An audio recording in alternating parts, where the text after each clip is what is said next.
Pero la pregunta es, ¿dónde más sería útil un histograma? Sí, Em, las notas de alumnos, qué sé yo. Muchos lugares. ajá, las notas de alumnos es una posibilidad, claro. Eh, Uno ahí puede ver, es una forma visual de ver, digamos, eh, cómo están distribuidas las notas, ¿no? Si fue parejo, si hubo algunas personas que sacaron uno y todas otras 10, o si fue más o menos homogéneo, etc. ¿Algún otro ejemplo?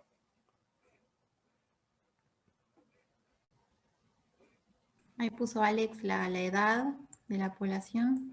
Ah, muy bien, ese es otro Esos ejemplo gráficos, típico. que no me acuerdo cómo se llaman, esos gráficos que te muestran, sí, la distribución de edades y que separan mujeres y hombres y que a veces tiene forma de yunque, forma Sí, de...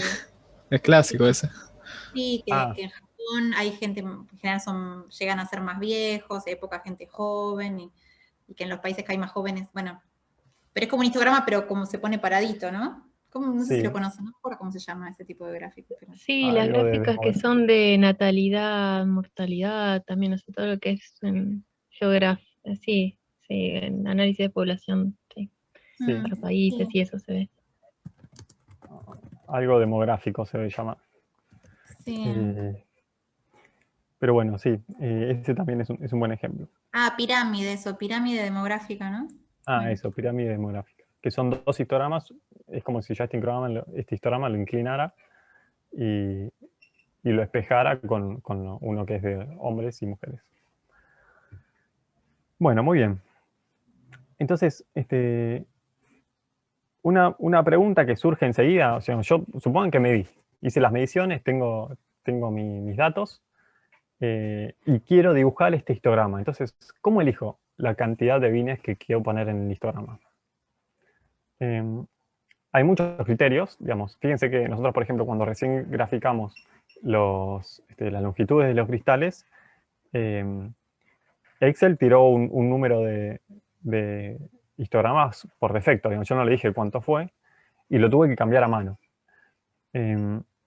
Usualmente, si la distribución es de tipo gaussiana, que ya vamos a ver más adelante exactamente a qué me refiero con esto, pero digamos, un criterio muy común y que tiene un fundamento matemático es la regla de Sturges.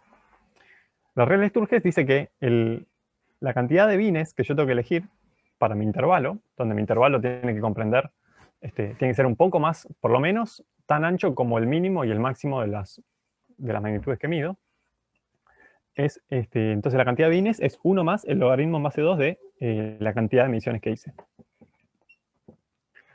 Entonces acá, digamos, uno ve que cuando uno tiene pocos datos, yo no puedo poner muchos bines, porque entonces me va a quedar un histograma vacío que va a tener solamente una cajita en los lugares donde medí. En cambio, si yo tengo muchos datos, entonces sí puedo tener más bines, porque voy a poder muestrear bien cómo es esa distribución.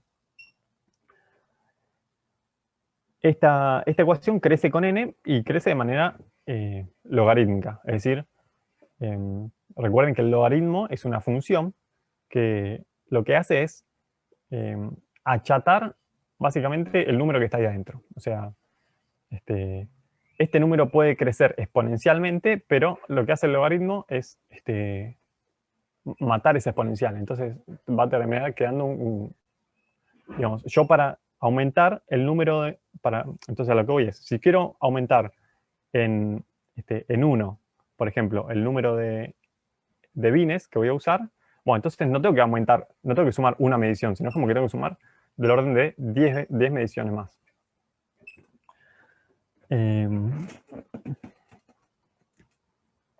Entonces, ¿qué pasa cuando n tiende a infinito? Bueno, cuando n tiende a infinito, digamos, el número de histogramas también, el número de bines también crece un montón. Entonces yo lo que puedo hacer es, fíjense acá lo que estoy comparando es un histograma que se realizó con 30 mediciones y un histograma que se realizó con 1000 mediciones. Pero fíjense que al aumentar el número de mediciones,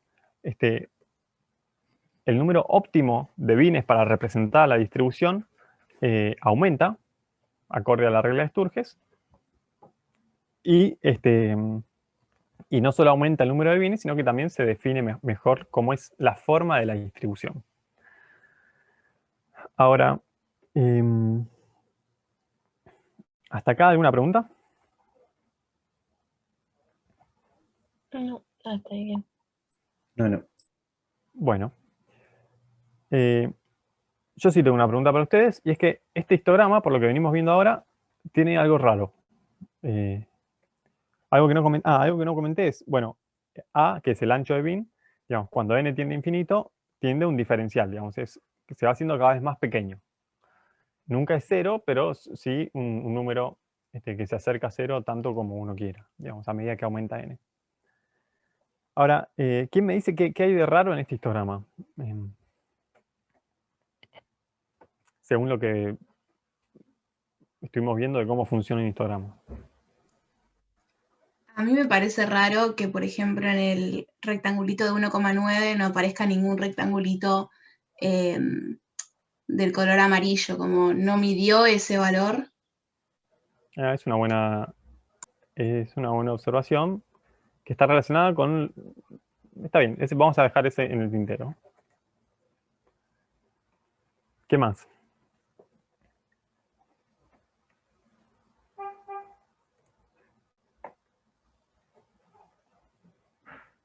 Fíjense todo en el gráfico, no solo el dibujo con colores, sino los ejes.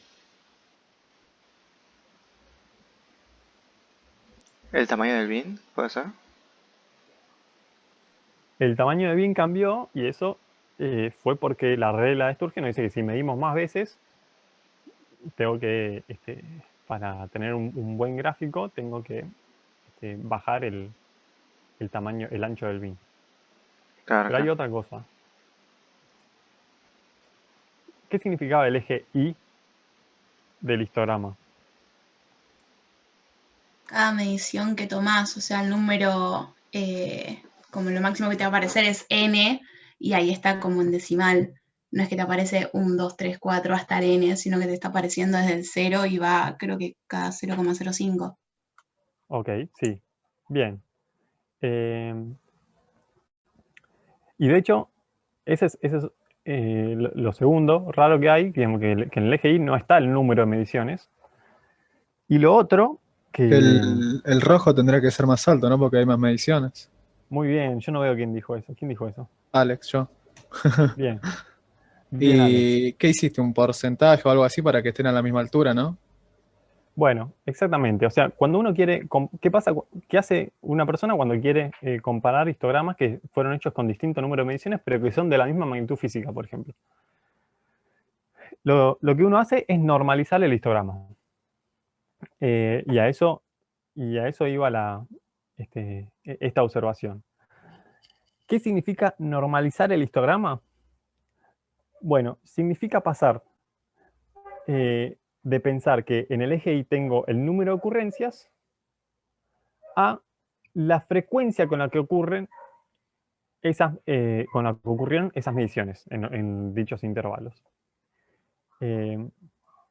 Normalizar no es otra cosa en un histograma más que si yo tenía, más que agarrar las alturas de los bines, que acá las denomino como NK, digamos, NK es la altura del bin 1, del bin 2, del bin 3, y la divido por el número total de mediciones. Entonces, fíjense que lo que relaciona al valor del eje Y en el caso de un histograma no normalizado comparado con uno normalizado es simplemente la cantidad total de mediciones que se hicieron. Entonces, de alguna forma, esto lo que hace es preservar la forma de la distribución, digamos, y poder comparar dos cosas que de otra forma una me quedaría muy petiza.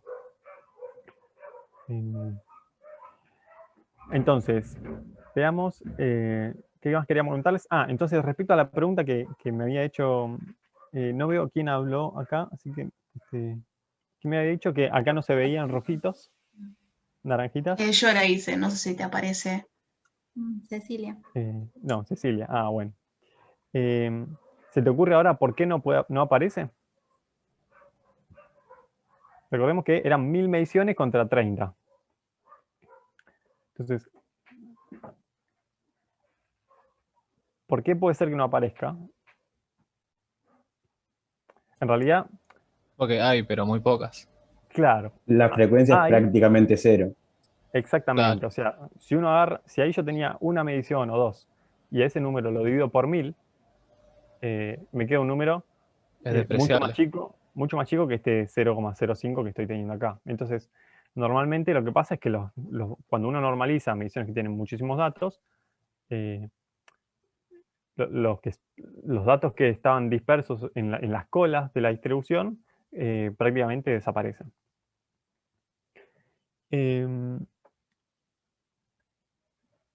Y bueno, ¿cuál es entonces ya dijimos que la forma de pasar a normalizar es dividir por n cada altura de los bines.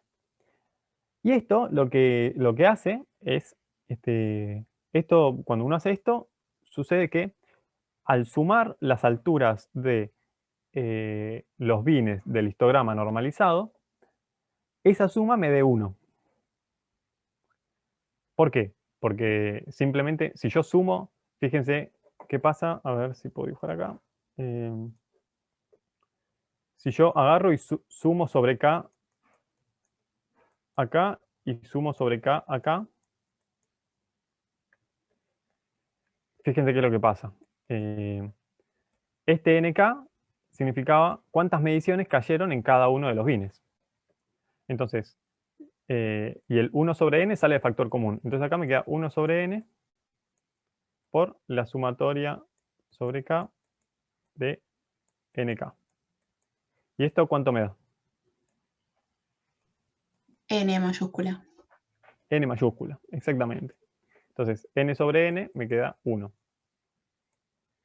Entonces, cuando uno normaliza, lo que hace es que la suma de cada una de las alturas de los bines, o sea, sumo todos, me tiene que dar 1.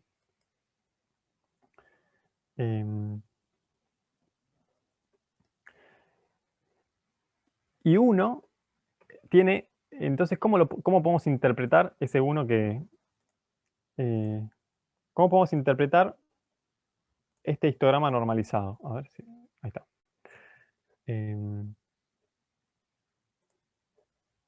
Ahora les aparece interrumpiendo el cuadradito, el rectángulo.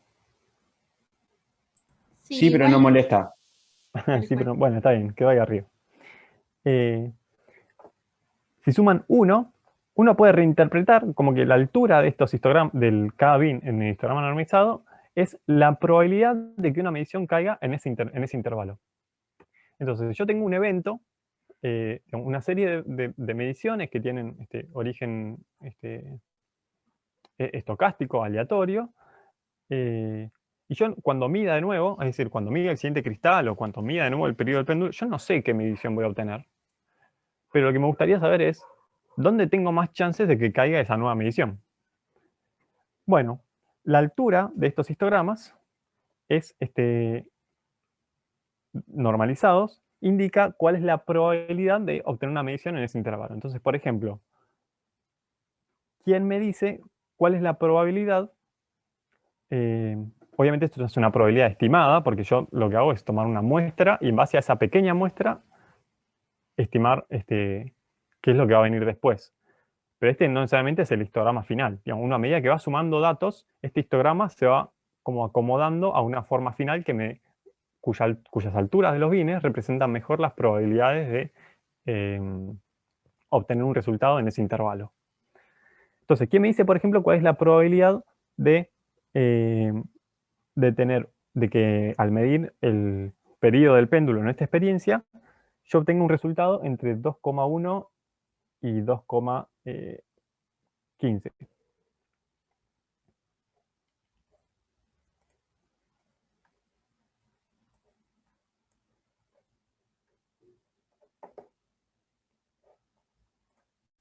Un poco más del 10%. Exactamente, un poco más del 10%, esto es más o menos un 12,5%.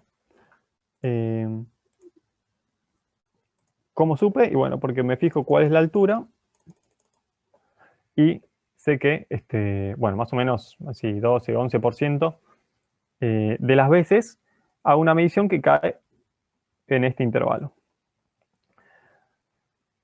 ¿Qué más significa que la sumatoria de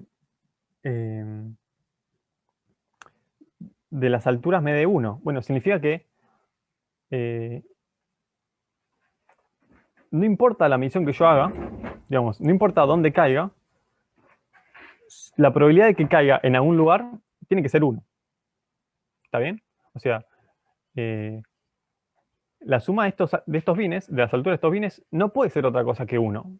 Porque si yo pienso que voy a hacer una nueva medición y, digamos, ¿cuál es la probabilidad de que caiga en algún lugar?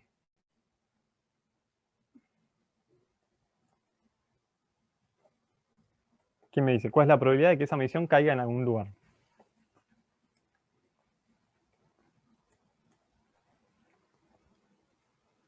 Cualquiera. Como si tiene que Eh, caer en algún lugar, es el 100%, o sea, va a caer en Claro. alguno.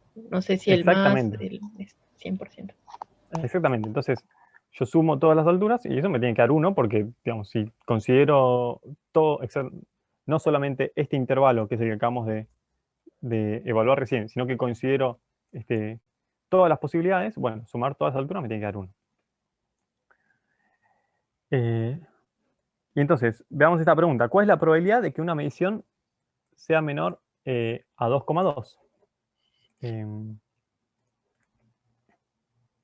Para eso, lo que tengo que hacer es poner un corchete en 2,2 y sumar las alturas de todos los bines que están a la izquierda. ¿Se entendió esto? Sí, sí, sí. Sí, sí. Entonces, si yo tengo un histograma de la distribución etaria de la gente en una determinada ciudad, yo voy por la calle y agarro una persona al azar y bueno, yo debería saber con qué probabilidad tengo de que esa persona tenga entre 25 y 26 años, por ejemplo. Esa información la tengo si yo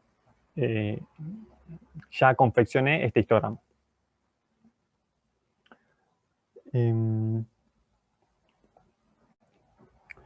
Bueno, ahora bien, como estuvimos viendo, y como se imaginarán, el tipo de distribución, digamos, la forma que tiene este histograma, depende del fenómeno que estamos midiendo. Digamos, no es lo mismo un histograma de las longitudes de los cristales que un histograma de las edades de las personas. Por ejemplo, las edades pueden tener, como había mencionado Maggie, esas pirámides poblacionales a veces tienen muchos jóvenes y pocos adultos, otras veces tienen muchos adultos y muchos niños, pero pocos adolescentes. Depende de un montón de factores la forma de ese histograma. Y en física lo que sucede es que normalmente nosotros lo que queremos hacer es conocer con detalle cómo es, digamos, cuál es esa distribución que hay detrás. Digamos, nosotros cuando empezamos a medir los cristales, no sabemos cómo estaban distribuidos los tamaños, pero nosotros queríamos caracterizar el sistema, digamos, saber de alguna manera qué resultado dio esa síntesis de los cristales. Cómo se distribuye los cristales. ¿Y cómo pensamos estos problemas? Bueno, una forma que a mí me resulta útil para pensar los problemas en física cuando uno tiene procesos estocásticos o lo que es lo mismo aleatorios, es pensar que hay un duende atrás de lo que uno está queriendo medir que esencialmente tira un dado, o es decir, tiene la información de una distribución y lo que vos cada vez que medís le pedís información y te tira un resultado, que obviamente no va a ser siempre el mismo, es aleatorio, pero no es aleatorio no significa que, que puede ser cualquier cosa. Aleatorio significa que hay una distribución subyacente que gobierna ese fenómeno físico. Entonces, lo que nosotros queremos hacer es caracterizar esa distribución subyacente, es decir, saber con qué criterio ese duende que está atrás del aparato de medición me está tirando datos. Digamos, no me tira todos los datos por igual, me tira a veces más, unos en el centro, menos en los costados, o a veces me tira de forma bimodal. Si fuera una moneda, a veces me tira cara y a veces seca, pero no me tira de cualquier manera. Me las tira de modo que si yo veo a largo plazo cuántas caras y cuántas secas saqué, bueno, tiene que ser más o menos la misma cantidad de caras y la misma cantidad de secas. Entonces, el objetivo en un montón de experiencias en física es justamente tratar de, pidiendo datos, tratar de saber cómo es esta distribución subyacente que está rigiendo este fenómeno físico.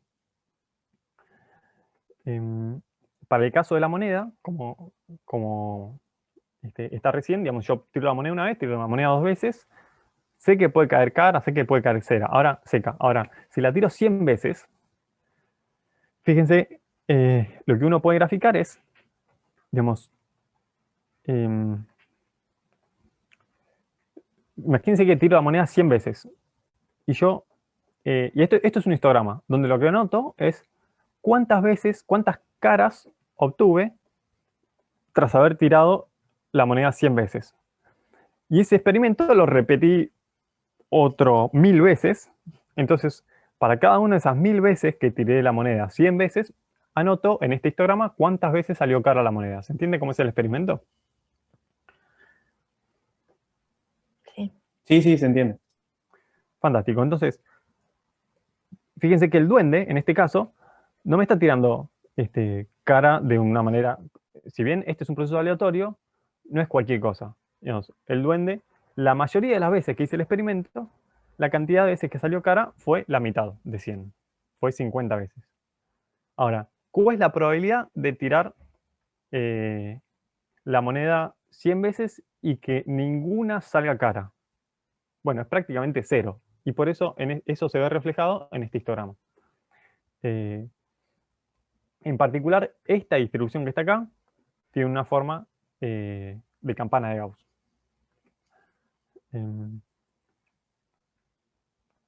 Y como dijimos recién, como este histograma está normalizado, en el eje Y a veces uno directamente pone, bueno, la probabilidad, porque es la probabilidad de que al tirar 100 veces la moneda, por ejemplo, 40 veces sea cara. Esto es un experimento que ustedes pueden hacer, van a tardar muchísimo tiempo, pero normalmente si uno quiere graficar este tipo de distribuciones, lo que hace, por ejemplo, es agarrar la computadora, uno puede simular en la computadora, hay programas que te tiran al azar cara o seca. Uno puede hacer un programita que le diga, bueno, haceme el experimento de tirar al azar cara o seca 100 veces y eso repetirlo 1000 veces y se van a poder armar este gráfico que está acá.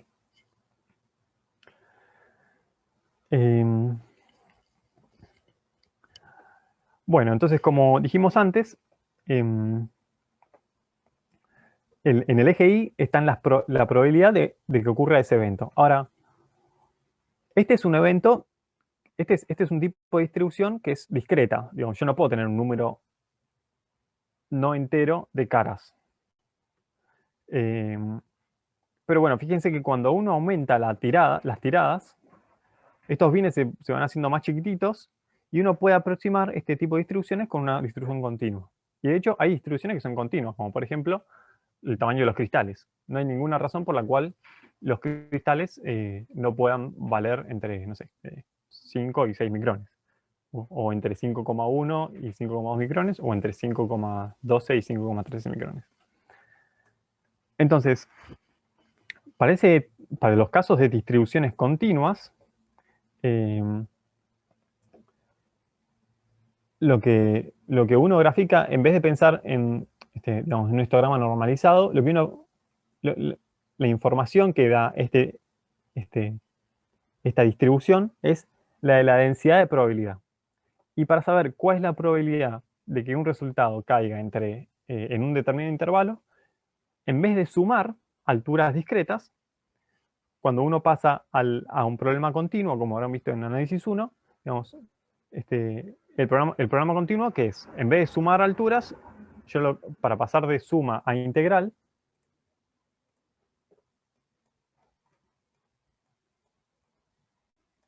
¿cómo se hace normalmente? Bueno, se integra con un diferencial.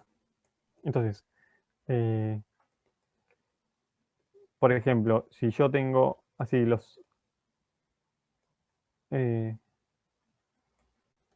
quiero sumar estas alturas, bueno, yo agarro y sumo n1 más n2 más n3 más n4, eso me va a dar la probabilidad.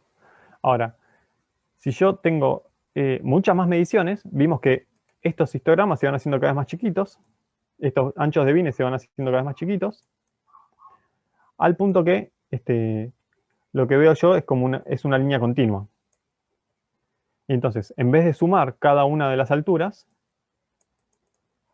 para saber el área, ¿qué es lo que tengo que hacer? Bueno, tengo que integrar esta función. ¿Está bien? Entonces, para funciones continuas, que es la probabilidad de que una medición caiga en un determinado intervalo es integrar la función en entre A y B. Es como una forma de sumar, pero cuando el ancho de bin tiende a 0. Acá es como agarrar la altura y multiplicarla por un ancho de bin, pero un ancho de bin que es diferencial. Y como las cosas diferenciales no las puedo sumar de manera discreta, las tengo que integrar. Esa es la diferencia fundamental entre, digamos, entre lo que es una distribución continua y una distribución discreta.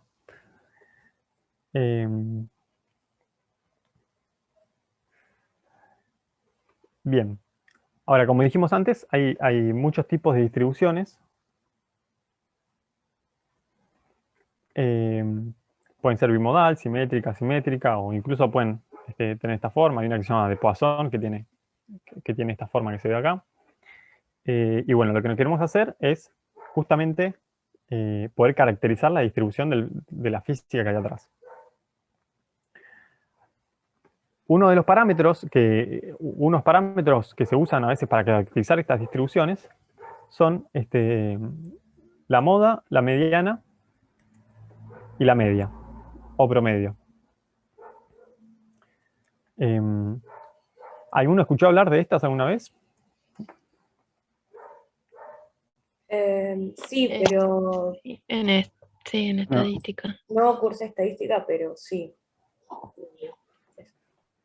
Ok. Bueno, para que sepan, la moda en una distribución es el valor en el eje X donde está el valor más frecuente. Es decir, el máximo.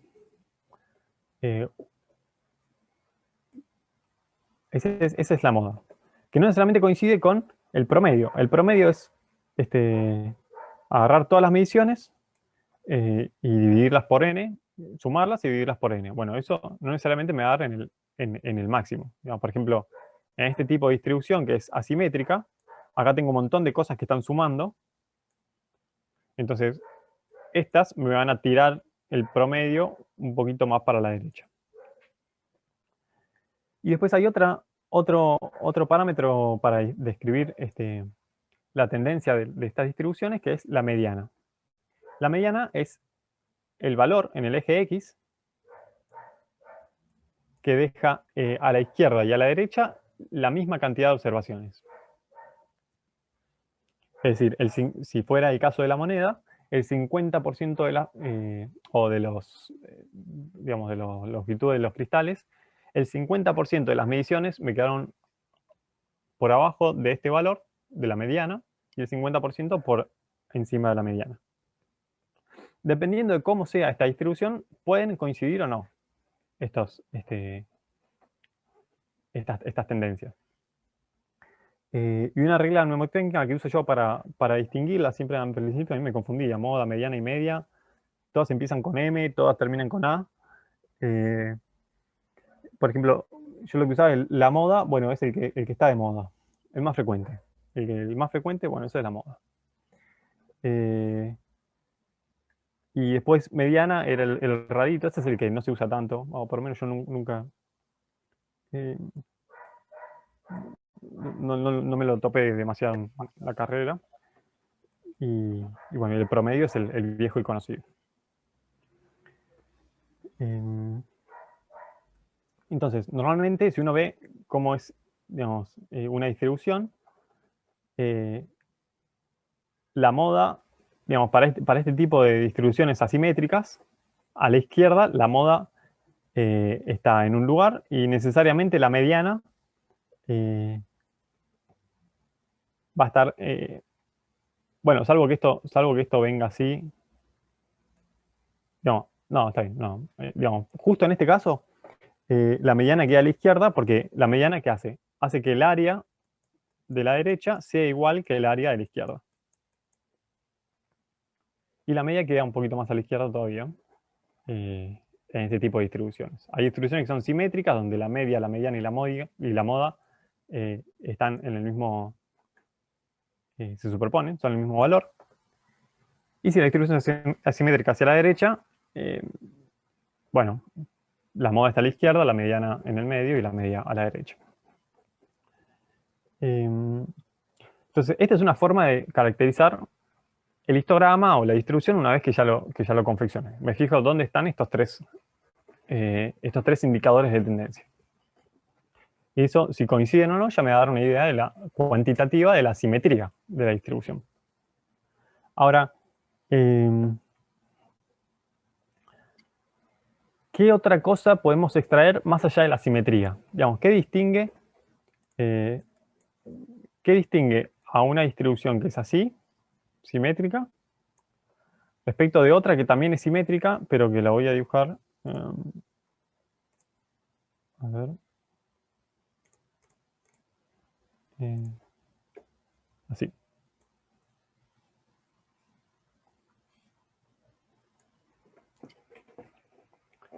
Estas dos, por ejemplo, con el criterio de simetría son iguales, digamos. Tienen la mediana y la moda en el mismo lugar.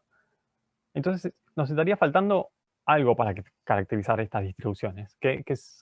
¿Por dónde irían? ¿Cuánto nos desviamos o sea, en cuanto a los datos, o cuánto nos desviamos de lo que sería la media? Eso es lo que hace que sea más ancho o menos ancha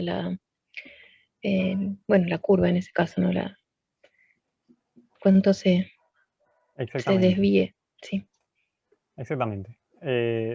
Obviamente acá una es más ancha que la otra, entonces necesitamos un parámetro cuantitativo que podamos calcular a partir de los datos que nos diga, que nos sepa distinguir entre una campana ancha y una campana que es angosta. Entonces, justamente lo que estamos queriendo ver es la diferencia que hay entre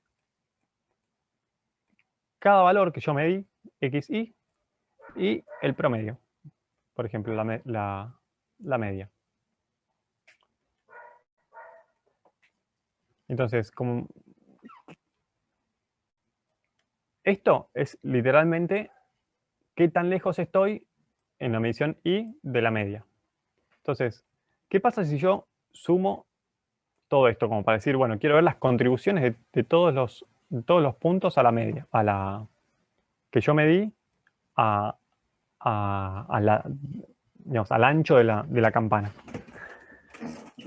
¿Qué pasa si me invento un número, que lo llamo, lo voy a llamar número que me da información acerca del ancho de la distribución? No sé, lo llamo teta, que sea esto. ¿Qué valor voy a obtener? ¿Me sirve?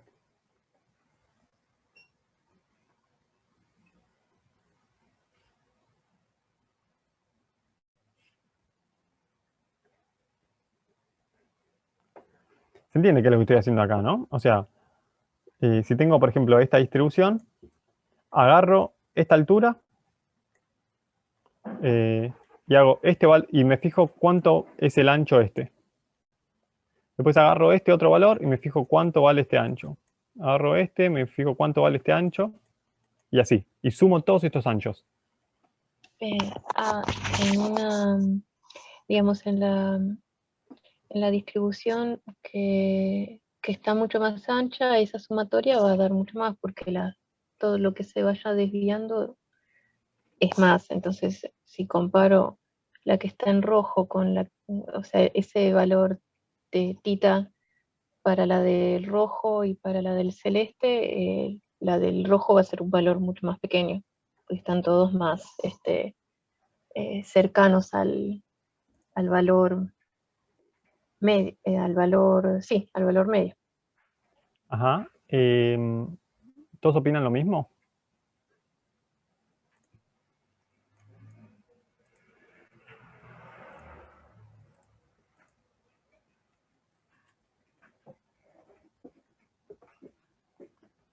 Fíjense cómo es la cuenta que estoy haciendo. Estoy haciendo XY menos el promedio.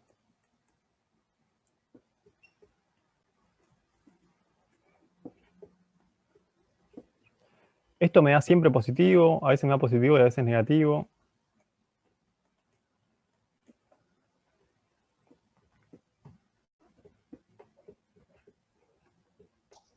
Claro, positivo y negativo, porque los tenemos para los dos lados.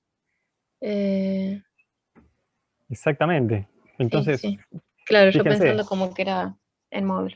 vos lo pensaste en módulo. Si yo no le pongo módulo a esto, para distribuciones simétricas, me va a dar 0 este número. Entonces, para estos dos casos, que eran los que quería distinguir una de la otra, no me sirve hacer la diferencia. Un parámetro podría ser tomar valor absoluto. Pero normalmente lo que se usa, y esto también tiene un fundamento estadístico que no viene al caso, es, en vez de tomar módulo, lo que se hace, bueno, lo voy a borrar para que sea un poquito más prolijo.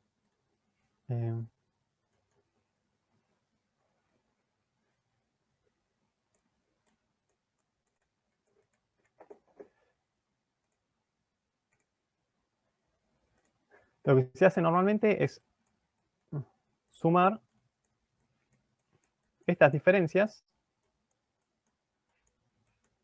pero elevadas al cuadrado.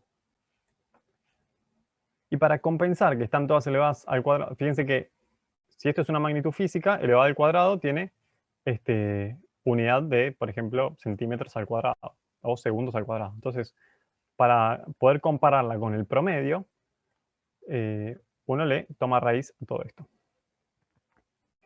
Esta sería, digamos, como una forma a lo bruto, digamos, de tener un parámetro que me permite distinguir entre las dos distribuciones que había dibujado antes.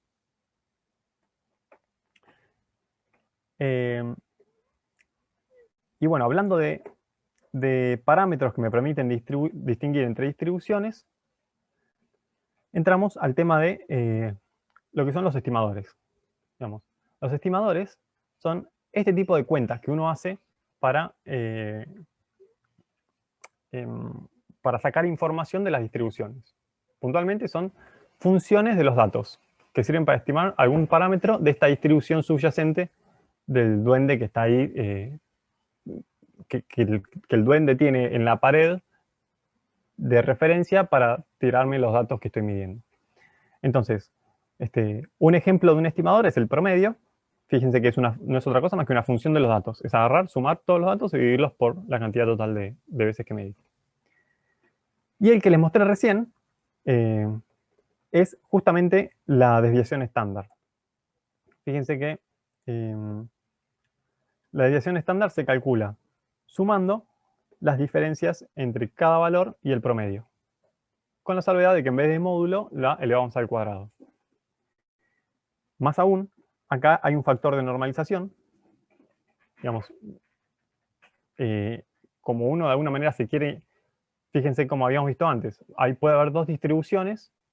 Si yo una vez medí 1000 veces y otra vez medí 30 veces y quiero comparar qué tan lejos estoy del promedio, entonces yo debería dividir por n para poder comparar esas sigmas, digamos, esas desviaciones estándar.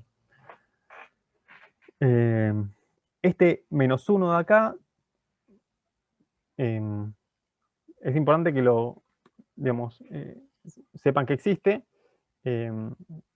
pero digamos, lo importante es que conceptualmente se lleven de que uno acá normaliza por n para poder distinguir entre distribuciones que fueron medidas con distinta cantidad de datos.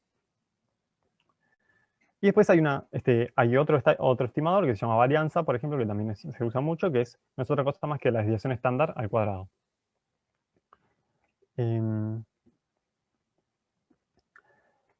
Esta desviación estándar, que yo llamo S, es la desviación estándar de una muestra. Yo mido una cantidad de veces y para calcular esta desviación estándar se hace esta cuenta que está acá. Y como dijimos, es una medida de la distribución de las mediciones alrededor del valor más probable. Ahora bien, en el caso de una población, digamos, si yo tengo una población entera, no una muestra, donde el n es muy grande, esta desviación estándar se suele llamar sigma, y fíjense que, digamos, en el caso de n grande son equivalentes, porque cuando n es muy grande, le resto 1 y prácticamente la cuenta es la misma, porque si a n tendiendo a infinito le resto 1, me sigue quedando n. Y la diferencia fundamental que hay entre S y sigma es que S es un estimador, digamos, se suele usar la letra S cuando yo tomo los datos y mido este parámetro en base a los datos, y sigma se suele usar más para la distribución subyacente. Digamos, el duende, en vez de tener S anotado en su tabla o ahí atrás, tiene anotado este sigma. Uno, calculando, digamos, uno con S estima el valor real de sigma. Esa es más o menos la lógica de esas dos notaciones. Muchas veces igual a la desviación estándar la van a ver como sigma, por más que esté dividida por n-1 en vez de por m, en vez de por n.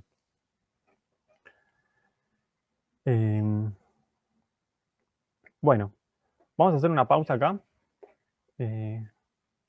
Hasta las 5 menos cuarto, ¿les parece? Bien, sí, sí. ¿Listo? Y bueno, cualquier duda me escriben o nos escriben a nosotros. Ujú, buenísimo.